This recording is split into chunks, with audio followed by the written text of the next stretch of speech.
This is the Leadership Podcast, and we study leaders. This is episode 472, featuring Dr. Margaret Heffernan, CEO, professor, acclaimed author, entrepreneur, and thought leader in management and media.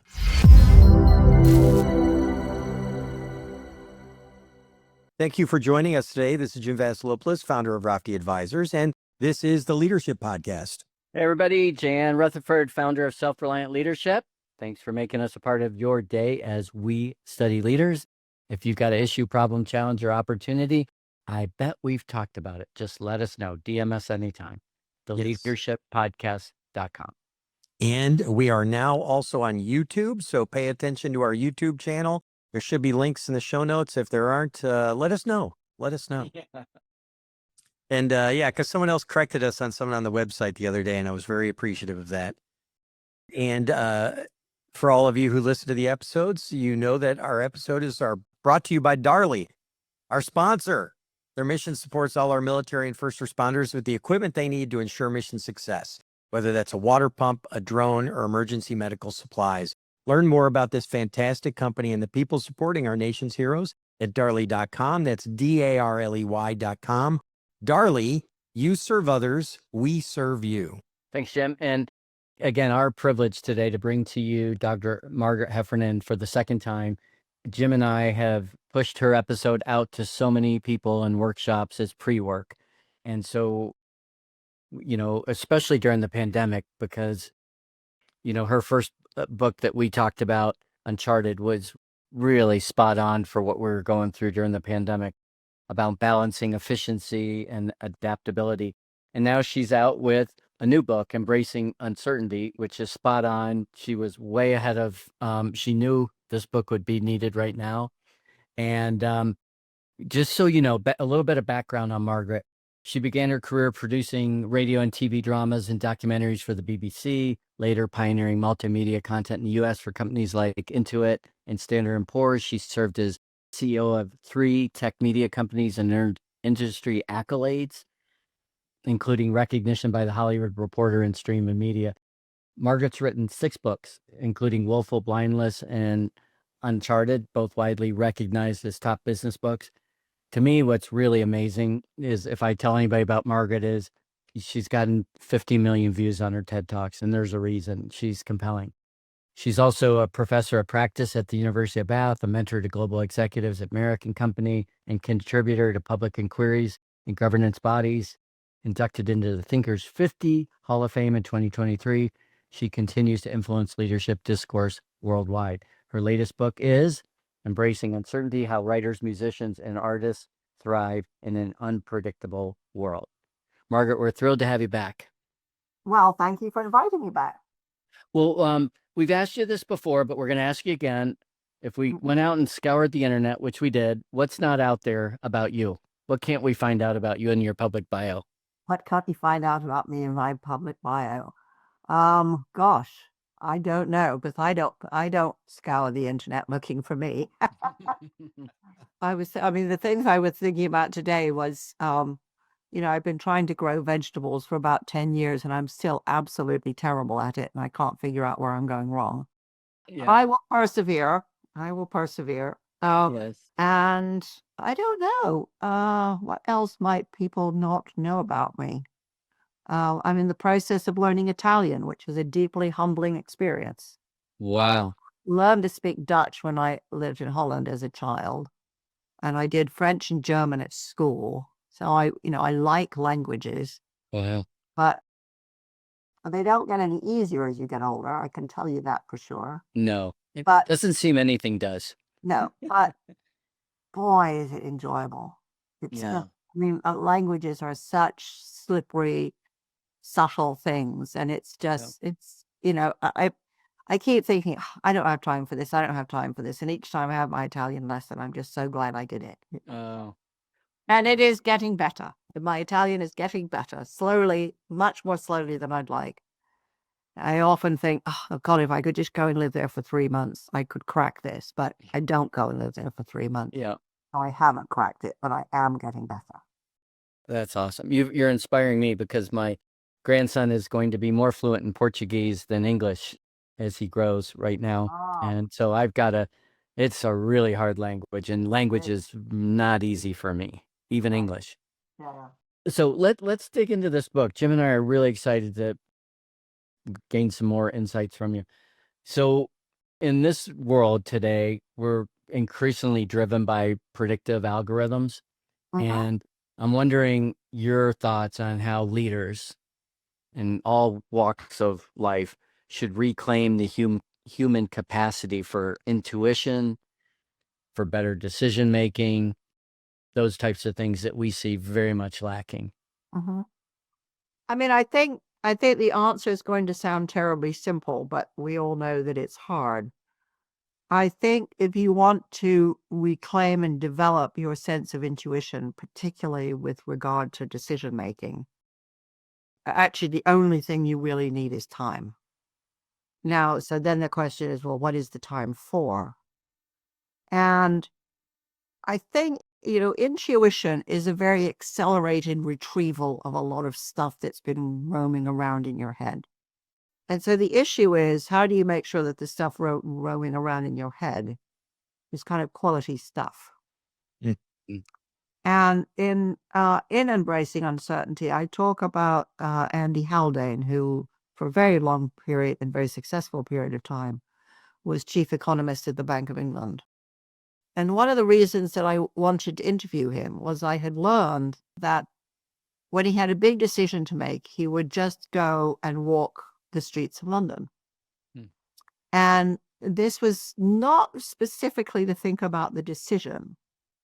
It was to just look around and sense and listen and watch and see what the mood of the country was. What was the tenor of conversations? How lively were markets or stores or restaurants or movie theaters, or just wandering with no particular agenda or destination, but just wanting to get a feel for the moment. And I think that's quite interesting because it is certainly something that all of the artists that I write about in my book do, sometimes very deliberately, and sometimes it's just their nature. They've always done it, and so they always do it. But essentially what I think they're doing is they're refreshing and restocking the contents of their mind, and they're updating it too. And the fact that it's random is helpful because you don't know what you're going to need to know tomorrow, right? You're lucky if you even know what you need to know today, right? Right. So I think this capacity to be in the world and really to notice. I'm an inveterate egoinger. I'm always overhearing people's conversations. I'm interested in the language they use. What are the things they're talking about? What are the things on their minds? What are the books that they're reading on the train? I have a habit of my own, which is, because I don't live in London, so I take the train into London frequently. The first 15 minutes of any train journey, I just have to look out the window, look around, look at the people around me. Just think, okay, so what's going on today? Now, for people who are wedded to efficiency, this looks totally pointless, right? Yeah. Because what they want to do is they want to jump on the train, open the laptop, start working away at their email, grind. That essentially means they're just endlessly recycling the same old information. Yeah. And I think what this habit of wandering and noticing it, I think it's updating your intuition. I think it's just giving you new stuff. And when it's relevant, you will know it. So it's also, I guess, a different metaphor, a more pedestrian metaphor is, it's a bit like when you go to the grocery store and you're not cooking for a particular meal. Your kitchen needs restocking and your refrigerator needs restocking, and you just get stuff that you like. And then if somebody turns up, unexpectedly, you have enough to make a meal. And you don't know what meal it's going to be or who might turn up.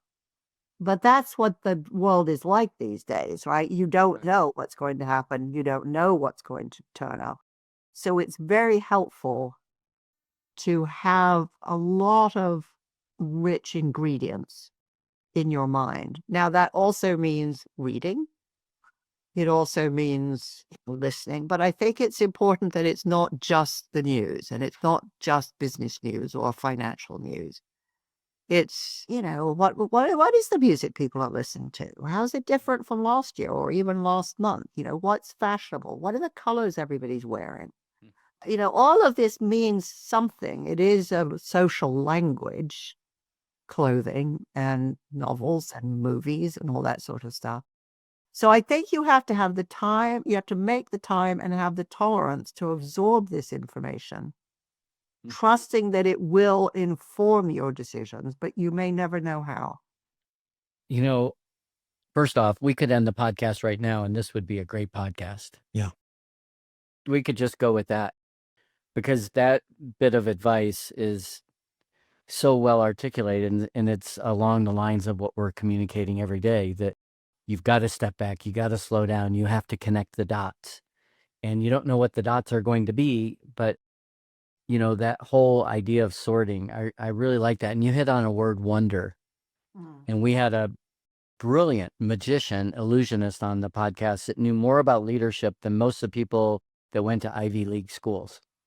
And he talked about the wonder switch and how that has to be activated. And it's so funny that that's been such a theme over the last 9 years, is this whole idea that you've got to slow down. And this hamster wheel thing is just getting us absolutely nowhere. Yeah. I think that's absolutely right. And, the thing that's so interesting is when you do slow down, all sorts of thoughts bubble to the surface of your mind. And some of it will be things like, oh God, I forgot to feed the cat, and some of it will be, the right person for that job could be Philip. And that was a question that the back of your brain was processing and came up with something that you weren't expecting. And if you don't make the space for that, it will not happen. Yep. And neurologically, this is very well understood. But I think everyone has this experience. The minute you look away from a problem, all sorts of new possibilities occur to you. Yeah. And it is a really crucial leadership discipline, I think, to recognize that and make the space for it. I love that. Yeah. I think we live in a time where people hear something and they jump on it and they go 110% on something, rather than understanding that so much of what success is finding the right balance. And so, as we embrace uncertainty, which I think is great advice, we've got a level of healthy uncertainty and then maybe an unhealthy level of uncertainty that might define poor clarity to some degree. How do we guide and coach people, and even as leaders ourselves, distinguish between necessary ambiguity and, let's say, what we would call harmful vagueness, as we kind of, manage ourselves and lead others? Yeah. Well, it's a very good and a very subtle question. I mean, I think when it comes to poor clarity, that's often, do I have the facts that I need? Especially if I'm making a decision. Do I really know what I need to know? And if not, what is it that I need to know that would make a difference? I think this is, I think and write about decision making a lot. And I think this is a really critical question in that process, which is, what might I know that would change my mind? Let me go and look for it. What aspects of this decision do I feel ill-informed about? So I think you have to have clarity about where are we, what are we trying to do, and do we have all the information we need from a good cross-section of people. That doesn't necessarily make the decision certain, but it allows you to see exactly what the nature of the decision is. It will always be ambiguous as to what the best is, because a decision is a hypothesis about the future. If I do A, Mm. then the result will be B. And since the future hasn't happened yet, you can't be certain about it, right? So there's always going to be ambiguity about a decision. Is it the best decision? Do I have all the information? And of course, you can't have all the information in the world because A, you drown in it, and B, you'd never make your mind up, right? So that ambiguity is always going to be there. I think it's important to think about how much time can you sit with it? Because some decisions, are a split second. If you don't leave the building and it's on fire, sitting and thinking about it is probably not necessarily the most urgent thing to do. Though making sure you know how to get out of the building clearly is probably very important in terms of facts. But I think harmful vagueness in leadership is around not asking a very clear question. I think one of the most important jobs that leaders do is they ask the right questions. And they ask them very clearly, and everybody knows what they mean. And, it's frequently the case that I'll be sitting in a board meeting and I'll listen to the conversation. I'll think, I don't know what the question is. But somebody please just tell me what the question is. And that may lead to other questions, which is fine, but can we just be clear? Are we just talking, or do we need to make a decision? And if so, what's the question? So Yeah. I think when you need a decision, you need everybody to be very, very clear as to what the question is, what the facts are, and then you need to know what's the time scale according to which we have to make how much of this decision. And I think those questions often don't get asked, with the result that nobody's quite sure what they're talking about. They don't know how much of the decision they need to make. They don't know how long they have to make it. And so the conversation goes all over the place. Now, that's not always a bad thing, because sometimes it makes you realize, actually, we just need to make this decision today. We don't have to make the whole thing. Let's make this decision today, because if we make this decision today, we will know more next week. Mhm. And I think I've seen leaders frequently get caught up with the notion that they have to make a whole string of decisions in one fell swoop. And the way I think about this is, if I were in a new city and I didn't have a map or GPS, I wouldn't make a whole bunch of decisions about how to find the center of town Mhm. while I was sitting in my car. I would make one decision and then I'd look around, and then I'd make the next decision and I'd look around.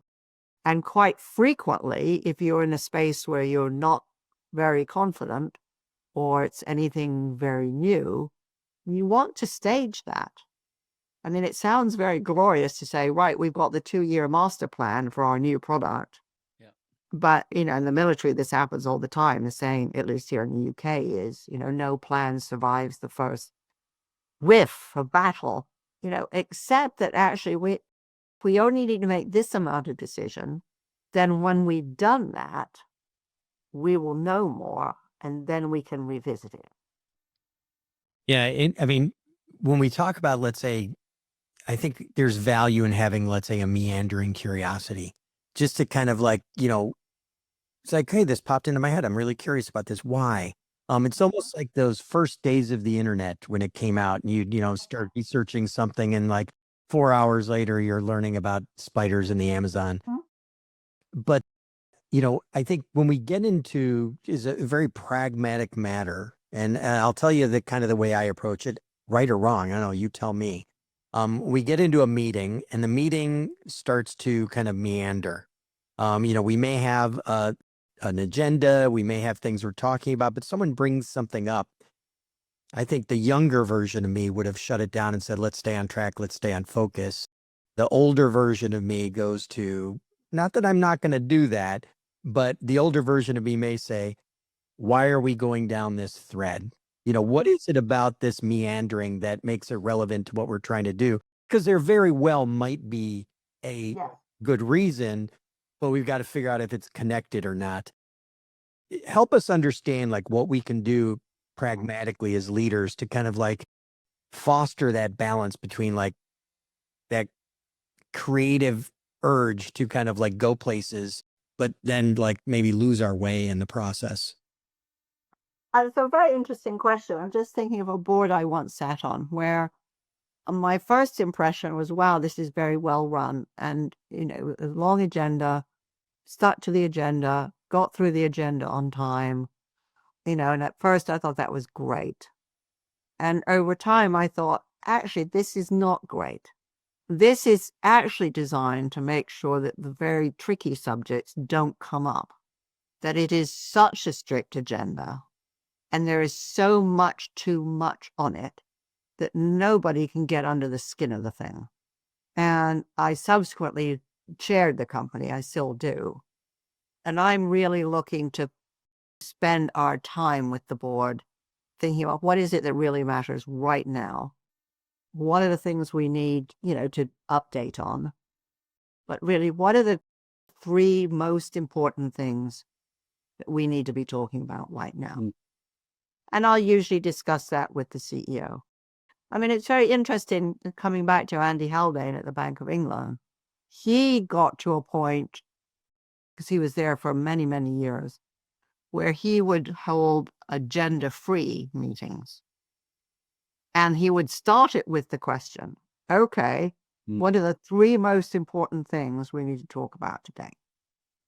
Because he said, of course, as the chief economist, he could draw up the agenda. But actually what he wanted to know was what's the most important thing on everybody else's minds. And it was a great way of sensing, what's the mood, what's going on, what are people worried about. And he said, the first time he tried it, all sorts of stuff came out that it would never have occurred to him nearly to be discussed. So I think there's always a very difficult and fascinating tension between being too organized and being not organized enough. And people's time is precious and you have to respect it. But I would say I have more often seen time wasted from a detailed agenda Yeah. than from a loose one. Well, it's funny. Your experience reflects what Google found when they did that study, Project Aristotle. They found the same thing. That was what you said, that meetings that are too structured aren't good for a team. And the other one was in a great team, everybody speaks equal amount. There's Yes. Yeah. That's So- crucial. Yeah. Well, let me ask you this. The other thing that's happened on this podcast, not only have we heard slow down to speed up, but so many guests have been artists and musicians, whether they're dancers. Jim and I wish we had a count of how many people played guitar that were super successful authors or CEOs. It's too many to count. And Interesting. I'm wondering, again, kind of cutting to the chase, the leadership lesson you think that artists and musicians grasp better than most business CEOs. It's a great question. And I think fundamentally what is crucial is to realize there are lots and lots and lots of things that you can't think your way through to know. For example, I mean, this particularly applies to innovation, but not only to innovation. The only way I can know if I can write a book is to write a book. I can think about it forever. I can think about how I might do it. I might think about who might help me. I might think about what the topic's going to be and how I'd research it and so on and so on and so on. I can plan it to the nth degree, but actually I will never know unless I do it. And I have started books and thought, actually, you know what? I don't know how to write this book. And I've stopped. I've thought I just, maybe it'll come back to me at some point. Maybe at some point I'll know what I need to know to write this book. But right now, whatever it takes, I haven't got that. Yeah. So, and the way I think about this is action is how you search. You can talk about stuff forever. You can think about stuff forever. You can research stuff forever. But the acid test is, do you start? If you want to change something, start. And I'm not sure it matters hugely where. What really matters is that you do. Mm-hmm. And I see huge amounts of time being spent, and I understand why. Everybody's trying to reduce their risks. But I frequently think, actually, no, we could talk about this forever, but if you're talking about a decision or an innovation or whatever, all of that is in the future. And the only way you're going to know is to take the first step. Let me ask you, you just said something, you said reduce the risk. So is the harm that comes from risk greater today than it used to be? Is that something going on in the environment, the system, or have people changed? I think that's really interesting. I think it may be lower than it has ever been. I think there's a tolerance for failure. I think there's a recognition that innovation and creativity are not efficient, that you need a lot of options. You know, you don't, when you're trying to develop vaccines, you don't just develop one candidate at a time. You try lots of candidates at the time. Same in any kind of drug discovery. Same in all kinds of technology. Lots of companies trying lots of different methodologies. So I think what drives people to reduce the risk is their level of anxiety. I think it's, you know, and it's fascinating because I work with some companies, you know, that have enormous resources. The risk is not great, but their fear is great. Yeah. I mean, I was working with a company last week, which is immensely wealthy.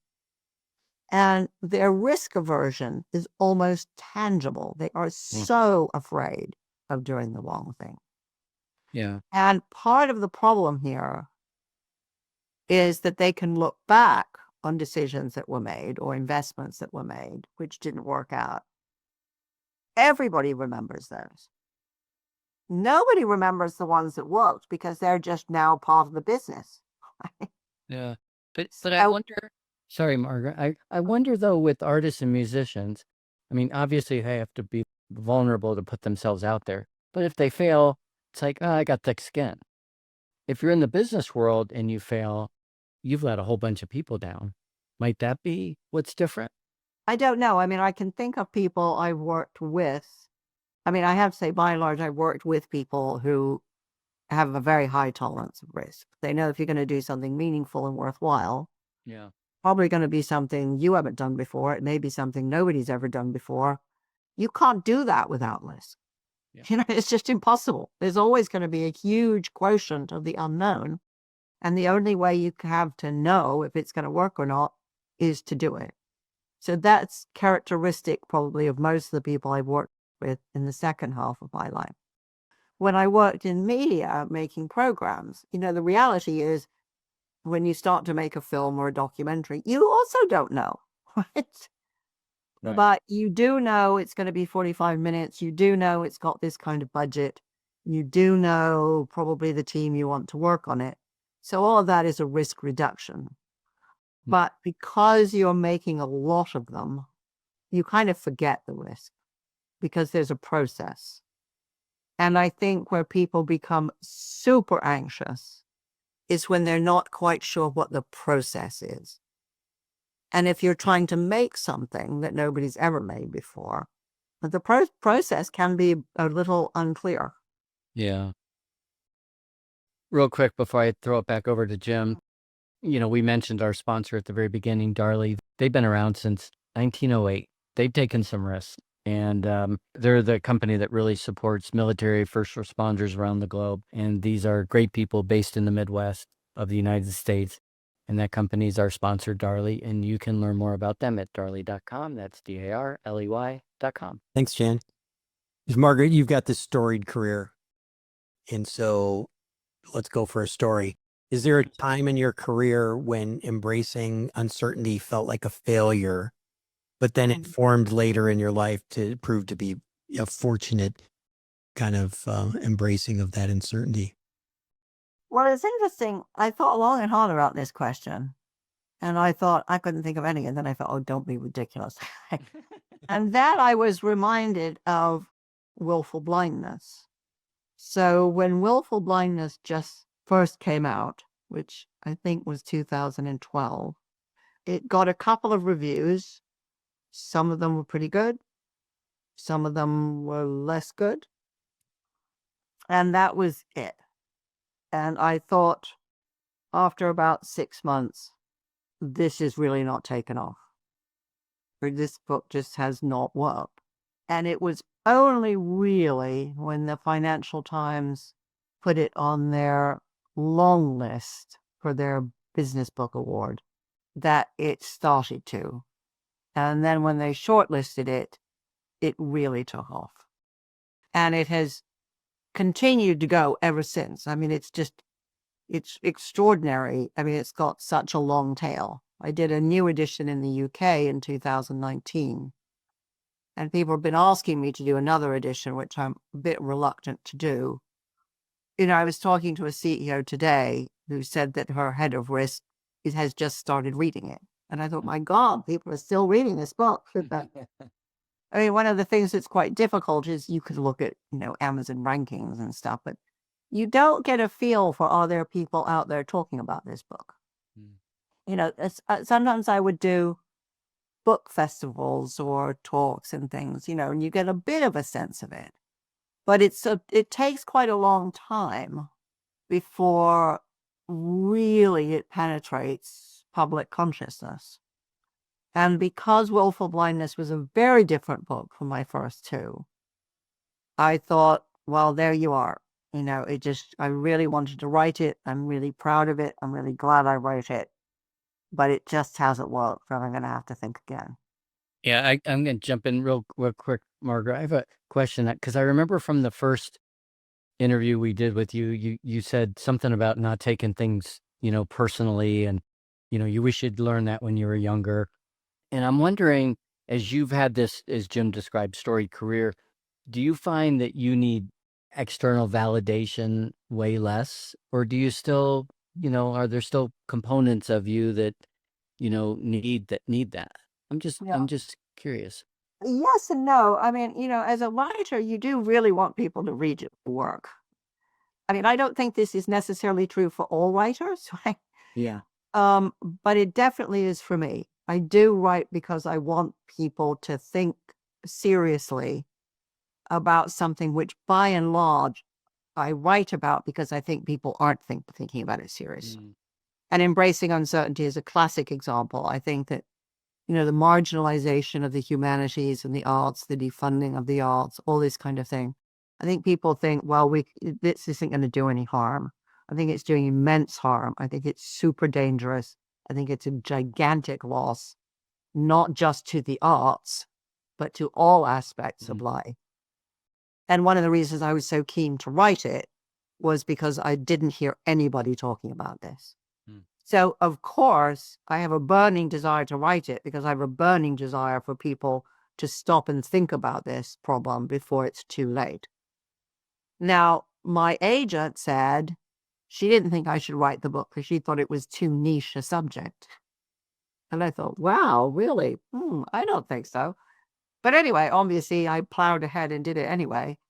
So there's certainly a part of me that wants people to read the book.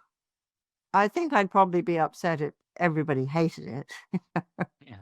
But I know that some people will get it and other people won't. And the other thing is, I know I will never know really what it means to people because it will mean something different to every person in terms of what's in it that connects with their own experience. So I'm comfortable with that.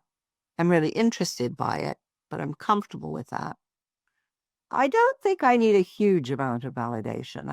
For example, I don't follow Amazon rankings, as I know many writers do obsessively. I don't, partly because it's distracting, and partly because I don't really know what it means.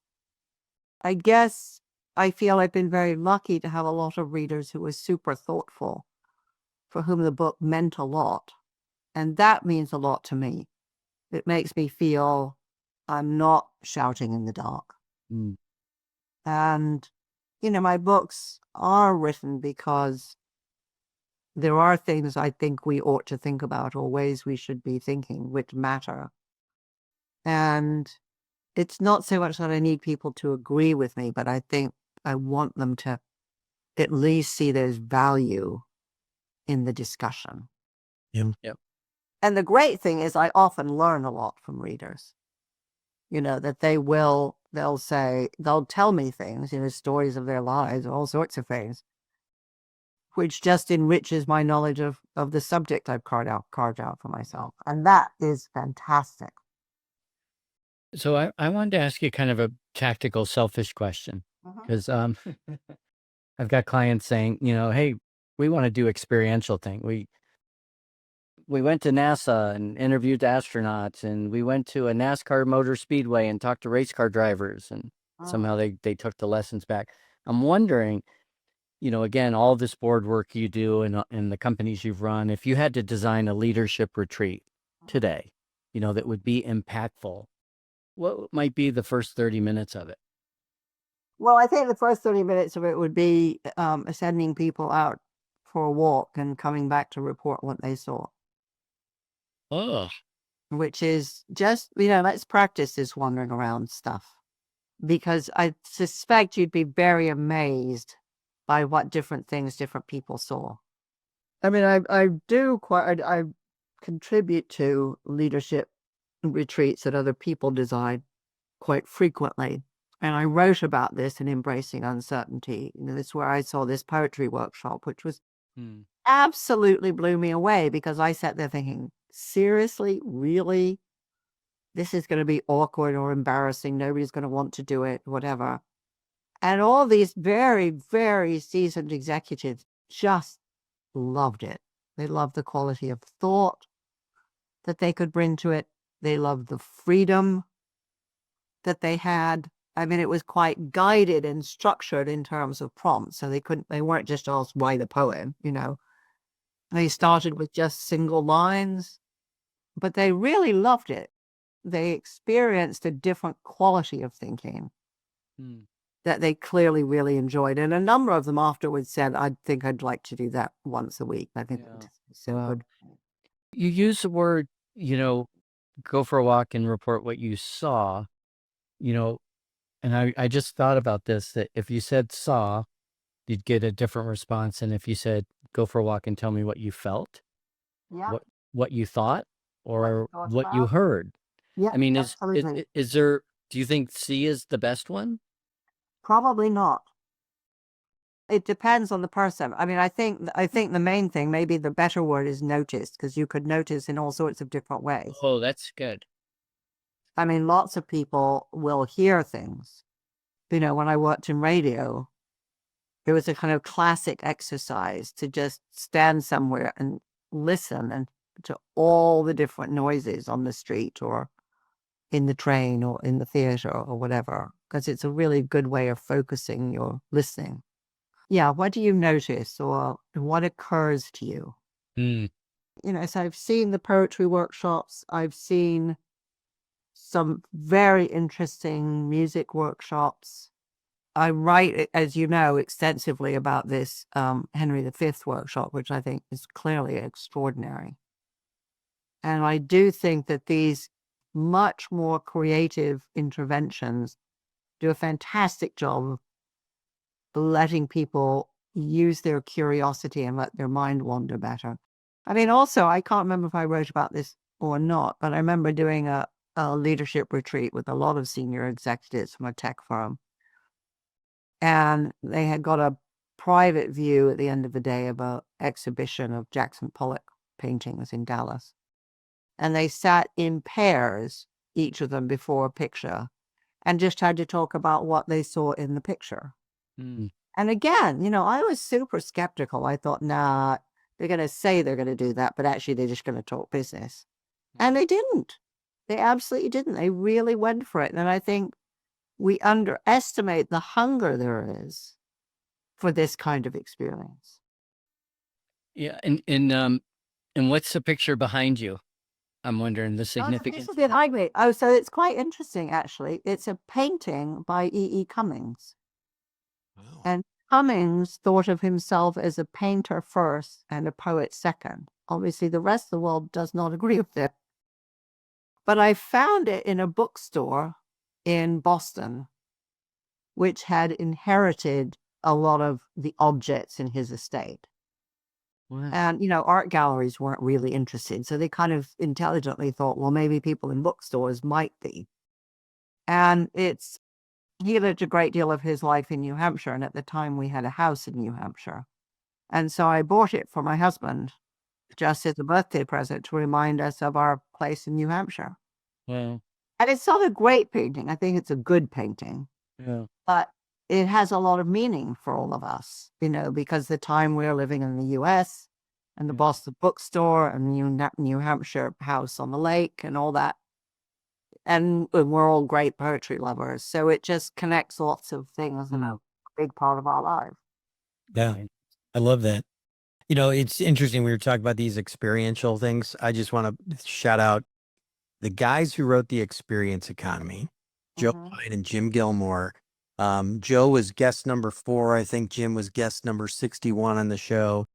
And they put together these experiences called Think About. I don't know if they still do it or not, but they do experiential stuff all the time. On one of them, we were in Philadelphia. I love this. It was so great. We separated into, I think, 5 teams, and each team was given a different sense. And so one was sight, one was smell, one was taste, etc. And you had to go out in Philadelphia, and we spent 8 hours outside just walking around. And then we had to come back and do a presentation on, the feels, the smells, the tastes. Oh, wonderful. It was just so interesting to kind of just go through a city, but focus on one sense. And that was just so unique.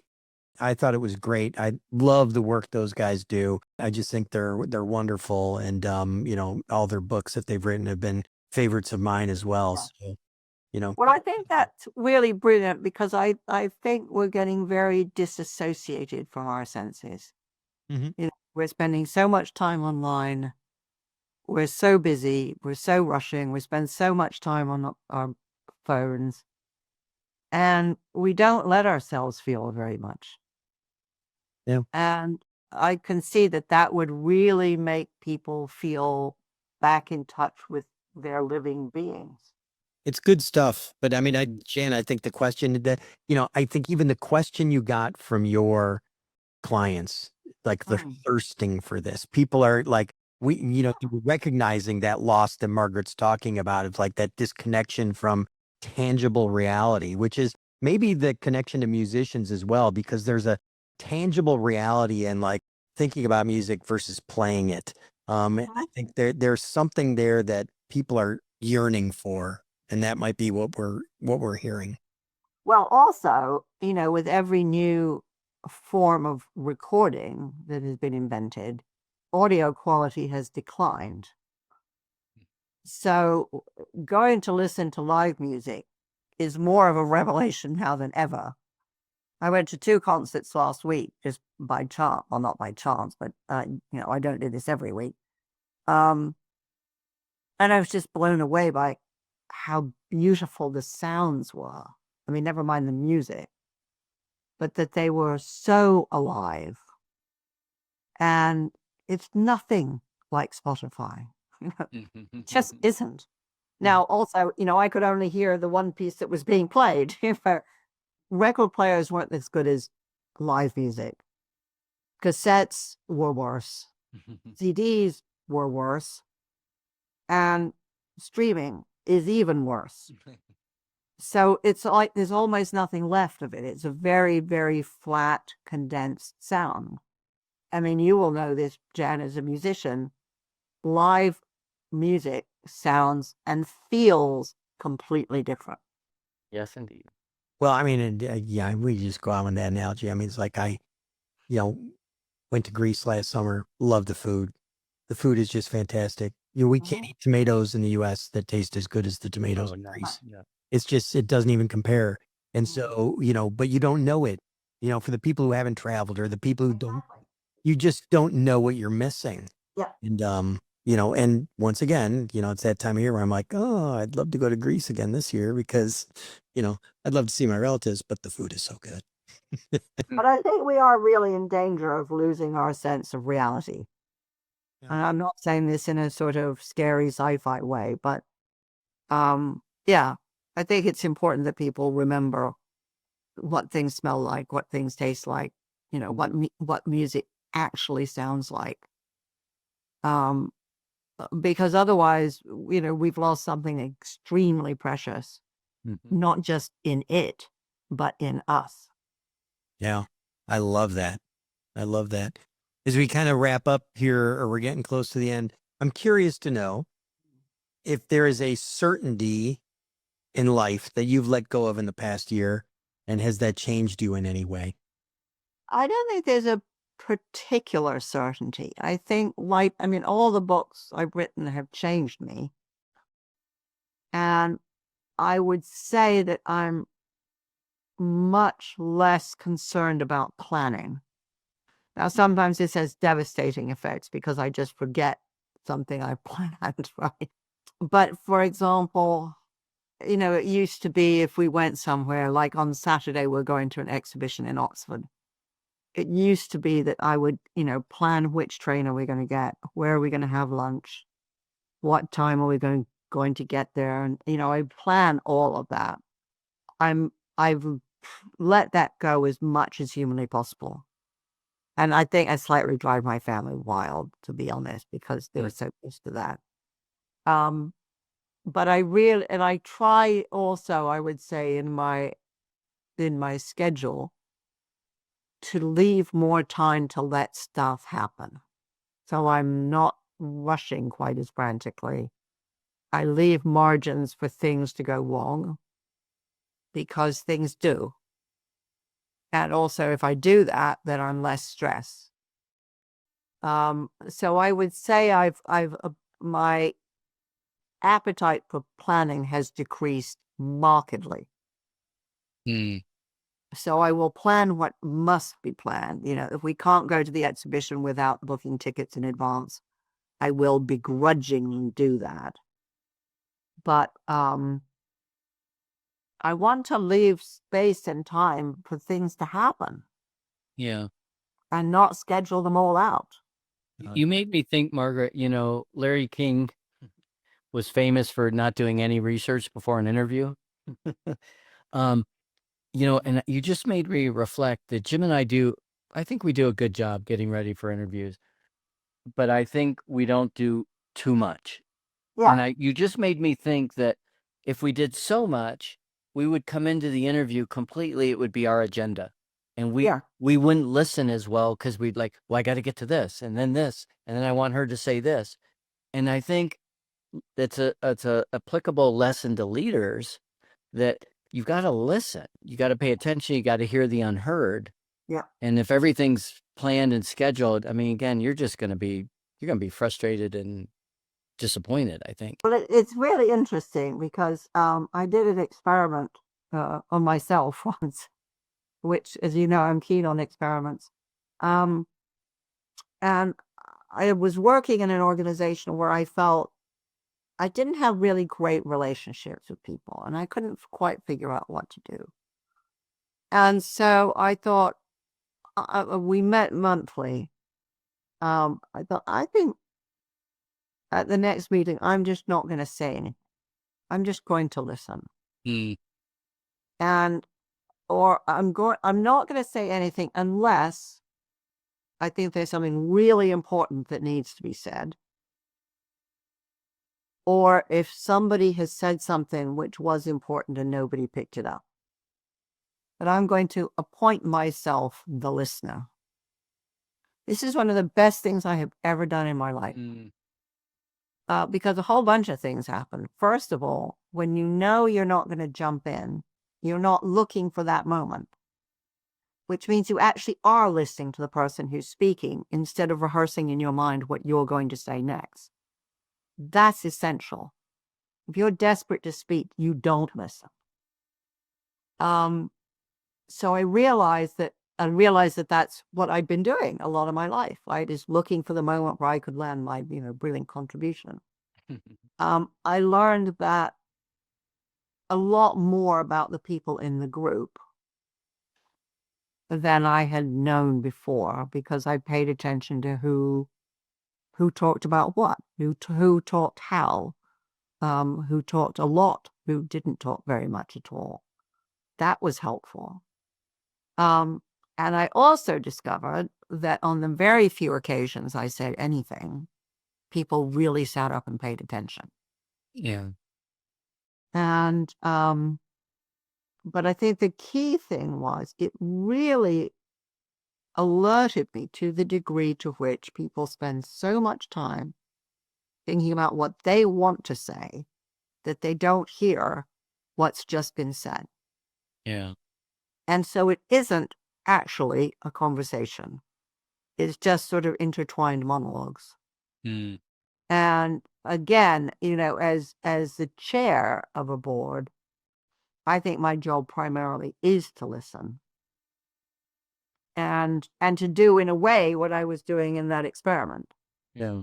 And to think about who are we not hearing from and why not? Yeah. And what is not being said here that needs to be said somehow. So I'm a big fan of listening. So, And I would bet, generally speaking, as someone who's not a big fan of meetings, I would far rather listen than talk. so, again, this hour flew by, but as we get to our close, I mean, so how would you close this out, our discussion about, what we talked about, the big takeaway for the leaders and the aspiring leaders that listen to our show? What would you leave them with? I think I leave them with the thought that what's uncertain is a whole range of things that are possible. And be careful of demanding too much certainty too fast in too many domains, because what's certain is what's known in something you've done before. And if you want in this very uncertain age to be innovative and to have options, then you have to explore the uncertainty, not try to shut it down. And I think that's strategically essential. Sage advice. Sage advice. Margaret, thank you for being a guest again on our show and really enlightening us with your wisdom. Well, thank you so much for inviting me. It's a wonderful conversation, as I remember it was from last time. So thank you very much. It's a real pleasure talking to you guys. It's a great honor. Thank you. For our listeners, that's all we have for you this week. We'll include ways for you to connect with Margaret, learn about her book. We'll put those all in our show notes at theleadershippodcast.com. And remember, uncertainty is a very good thing. It's the beginning of an investigation, and the investigation should never end. Tim Crouch. It's a wrap. Thanks for listening to the Leadership Podcast. To listen to more shows or to access the books and content discussed on this show, be sure to visit theleadershippodcast.com. The material in this podcast is copyright by Rafti Advisors and Self-Reliant Leadership and must have written approval before commercial application.